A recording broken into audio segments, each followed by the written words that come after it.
ಶ್ರೀ ವೆಂಕಟೇಶ್ವರ ಹಿರಿಯ ಪ್ರಾಥಮಿಕ ಶಾಲೆ ಕನಕಗಿರಿ ಆತ್ಮೀಯ ಪ್ರಿಯ ಪಾಲಕ ಪೋಷಕರಿಗೂ ಮುದ್ದು ಮಕ್ಕಳಿಗೂ ಗುರು ಹಿರಿಯರಿಗೂ ಸ್ನೇಹಿತ ಮಿತ್ರರಿಗೂ ಪತ್ರಿಕಾ ಮಾಧ್ಯಮದವರಿಗೂ ಆರಕ್ಷಕರಿಗೂ ಹಾಗೂ ಕನಕಗಿರಿ ಸರ್ವ ನಾಗರಿಕರಿಗೂ ಈ ಮೂಲಕ ತಮ್ಮಲ್ಲಿ ಕಳಕಳಿಯಿಂದ ವಿನಂತಿ ಮಾಡಿಕೊಳ್ಳುವುದೇನೆಂದರೆ ದಿನಾಂಕ 23/2/2026 ಸೋಮವಾರ ನಮ್ಮ ಶಾಲೆಯಲ್ಲಿ ಪಾಲಕರ ದಿನಾಚರಣೆ, ಪಾಲಕರ ಸಭೆ ಮತ್ತು ಪಾಲಕರಿಗಾಗಿ ಆಟೋಟಗಳ ಸ್ಪರ್ಧೆ ಬೆಳಿಗ್ಗೆ 10:30 12:30 ನಡೆಯುತ್ತದೆ ಮತ್ತು ನಮ್ಮ ಶಾಲೆಯಲ್ಲಿ ಎಲ್ಲ ಪಾಲಕ ಪೋಷಕರಿಗೂ ಮುದ್ದು ಮಕ್ಕಳಿಗೂ ಊಟದ ವ್ಯವಸ್ಥೆ ಇರುತ್ತದೆ. ನಂತರ ಶಾಲಾ ವಾರ್ಷಿಕೋತ್ಸವದ ಉದ್ಘಾಟನೆ ಮತ್ತು ಉದ್ಘಾಟಕರಿಂದ ಮತ್ತು ಅತಿಥಿಗಳಿಂದ ಅನಿಸಿಕೆ ಸನ್ಮಾನ ಕಾರ್ಯಕ್ರಮಗಳು ನಡೆಯುತ್ತವೆ.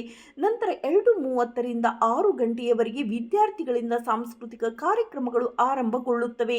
ತಾವುಗಳು ತಪ್ಪದೇ ನಮ್ಮ ಶಾಲೆಗೆ ಆಗಮಿಸಿ ಎಲ್ಲ ಮುದ್ದು ಮಕ್ಕಳಿಗೆ ಪ್ರೋತ್ಸಾಹ ನೀಡಬೇಕೆಂದು ತಮ್ಮಲ್ಲಿ ನಮ್ರತೆಯಿಂದ ಮುಖ್ಯ ಗುರುಗಳಿಂದ ಮತ್ತು ಶಿಕ್ಷಕರ ಬಳಗ ಹಾಗೂ ಸಂಸ್ಥೆಯ ಸರ್ವ ಸದಸ್ಯರಿಂದ ಮತ್ತೊಮ್ಮೆ ತಮ್ಮೆಲ್ಲರಿಗೂ ನಮ್ಮ ಶಾಲೆಗೆ ಆದರದ ಸ್ವಾಗತವನ್ನು ಕೋರುತ್ತೇವೆ.